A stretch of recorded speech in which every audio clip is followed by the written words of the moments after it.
Welcome to 1407 Gray Malkin Lane. This is the living memory of the X-Men. Don't let anyone tell you different. Uncanny X-Men 713 Legacy, issue 13 in this run. The Dark Artery, part 1. The Machinations of Dread. Written by Gail Simone, GOAT. She's already the GOAT. David Marquez. Colorist Matthew Wilson, VC's Clayton Cowles as the letterer. He's doing some great work. They are doing some great work.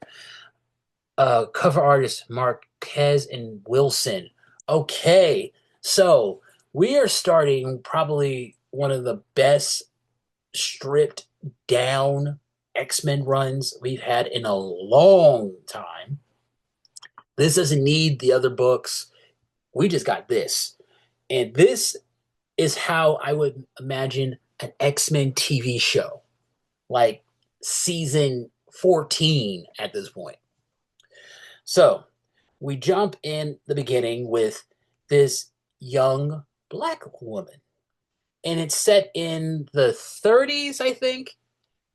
Like, basically, if you ever seen the movie Passing or know anything about, how America was for people of color or vagabonds, it was, yeah, like the whole, like this, the segregation thing. I think that's really cool. Not enough X-Men writers or just comic writers in general bring this up, and it's nice. It kind of reminds me of Lovecraft Country. If you ever check that out, check it out. It's really good. All right, now we jump to the present to Gambit and Rogue. Probably the most healthiest relationship in the whole of X-Men lore. And we get Gambit. Like, he's being the concerned husband. Like, I really like how Gambit, he doesn't need to be the leader. He's just supporting his wife. And it doesn't make him a punk. I like it. He hears something. He goes outside, puts some clothes on, and he just sees a giant ice dragon right outside the house. And the dragon's like, what have y'all been doing over here? This is just really funny. Just a dragon like, oh, y'all nasty. And Gambit having to deal with all this. Really funny. We jump into... Then we cut to the Outliers. They should get their own book at this point. Like, by the 25th issue, it should be enough that they get their own book, because these kids are fire. They are probably the most interesting, stacked, and just fun characters. Like, way more fun than the new X-Men kids. Listen, I get it. Everybody loves it.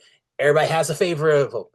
I don't, okay? I was still on Generation X. I feel like there's still a bunch of stuff they could have done with them, but I mean, they just did their 25th. They did their 25th anniversary, and nothing. 30-year, nothing. But the Outliers. Whoa, that's that thing there, boy.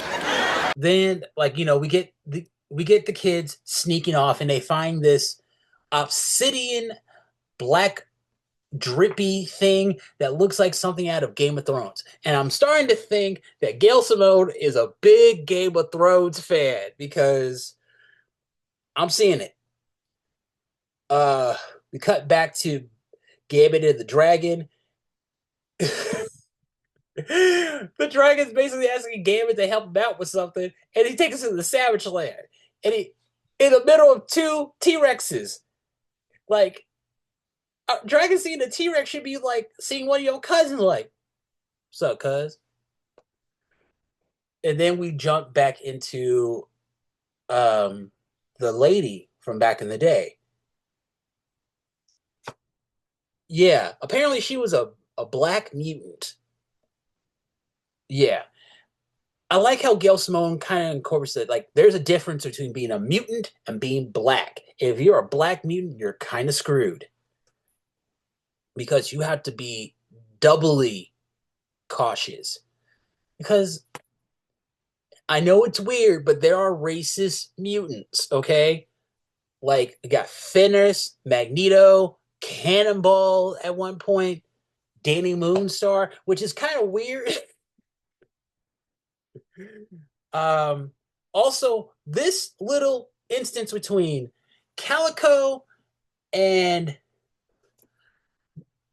the Valkyrie. Okay, so now we know they did something.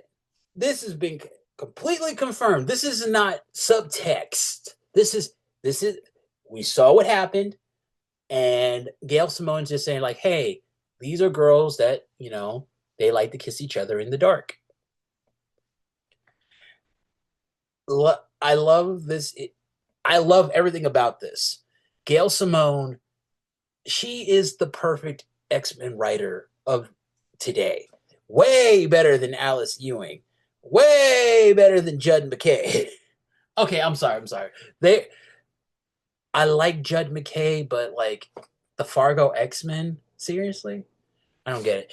All right, I'm giving this book 3.5 out of 5 stars. Love it. This and the Storm book are probably my favorites. This is Uncanny. This is 1407 Grey Malkin Lane. That's I'll where see you he's soon. to go!